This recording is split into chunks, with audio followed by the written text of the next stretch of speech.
মোহিনী মোহন। নমস্কার।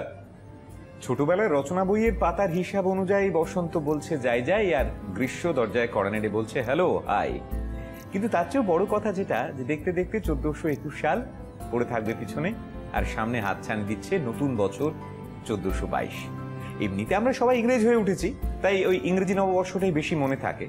কিন্তু তবু যখন আমারই মতো কেউ মনে করিয়ে দেয় যে এসে পড়েছে বাংলার নতুন বছর, তখন কোথাও মনের ভেতরে একটা নস্টালজিয়া, একটা ভালো লাগা, একটা অন্যরকম অনুভূতি বোধ হয় ছুঁয়েই যায়।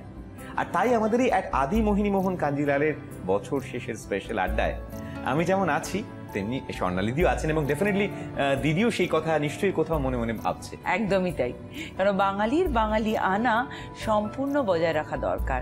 সেটা শুধু মানে খাওয়া দাওয়ায় কেন হবে, সাজগোজে হবে, আর নিজের মনের ভেতরে থাকা দরকার। নিজের সংস্কৃতিকে, নিজের ভাষাকে যদি আমরা নিজেরাই না আঁকড়াই, তাহলে বোধহয় কোথাও একটা অসম্পূর্ণতা থেকেই যাবে। আর আমাদের অনুষ্ঠান অসম্পূর্ণ থেকে যাবে আমাদের গেস্ট ছাড়া। ঠিক তাই।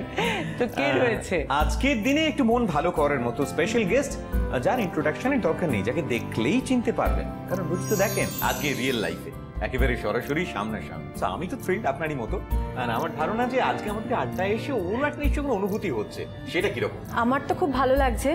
তোমার সাথে আমার আলাপ নেই, আজকে প্রথম আলাপ। আর দিদির সাথে তো অনেক দিনের পরিচয়, কারণ আমি মানে কি বলবো, মানে শুটিং ছাড়া যা কিছু আমি শাড়ি পরি সেটা দিদির প্রতিষ্ঠানে, দিদি খুব ভালো করে জানেন। আর আজও তাই চলে এসেছি, কারণ সামনেই তো আমাদের বাঙালিদের বড় উৎসব পয়লা বৈশাখ। পয়লা বৈশাখে আমি কিভাবে সাজবো প্লিজ আমাকে একটু তুমি বলো। একদম একদম, আমার মনে হয় এটা শুধু তোমার নয়, আমার দর্শক বন্ধুদের সবার একই প্রশ্ন।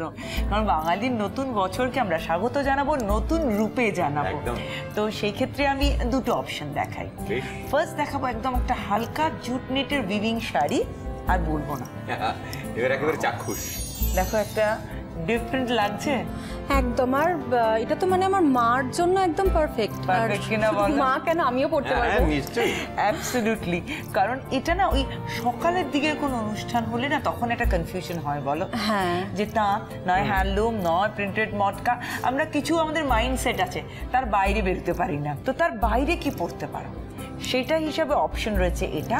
পুরো এই জায়গাটা রয়েছে কিন্তু গোল্ডেন টিস্যু, ঠাস বুনট রয়েছে, একটা ঢালা জরির বর্ডার রয়েছে, আর এই জায়গাটা রয়েছে কিন্তু জুট নেট। এবং এটা অ্যারেঞ্জমেন্টের শাড়ি না, এটা সম্পূর্ণ উইভিং এর শাড়ি, মানে সম্পূর্ণ বোনা, সঙ্গে আঁচল যেখানে সিলভার টাচ রয়েছে। এরকম একটা শাড়ি ও পরে আর এরকম একটা ফুল দিয়ে গেলে নতুন বছরের প্রথম দিনে একেবারে নতুন চমকে উঠবে আর কি। এটার ব্লাউজ পিসটা রেখেছি আমি এইটা।